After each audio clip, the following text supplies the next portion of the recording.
অষ্টাবক্র মুনি বললেন, বাসনা এব সংসার ইতি সর্ব বিমঞ্চতা তত্যাগ বাসনা ত্যাগা স্থিতিরদ্য যথা তথা।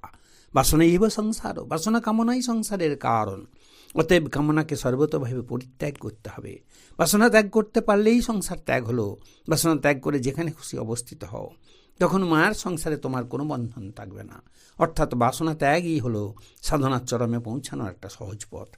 তাই তিনি বললেন, তদা মুক্তিরি যদা চিত্তং ন বাঞ্ছতি ন শোচতি ন মুঞ্চতি ন গৃহ্ণাতি ন হিষ্যতি ন কুপ্যতি।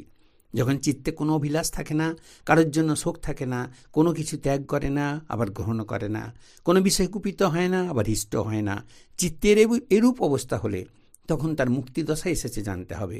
এই হলো ব্রহ্মানুভূতি লাভের পূর্বাবস্থা। তাই শ্রীগুরু জ্ঞানেশ্বর দেব বললেন, সুষুম্না ধরে সোজা চলে যাবে, কোথাও আটকাবে না। কামনা থাকলে আটকে যাবে, বিচারে দেখবে তুমি কোথায় আছো। রাজযোগে অনেক উপলব্ধি হয়,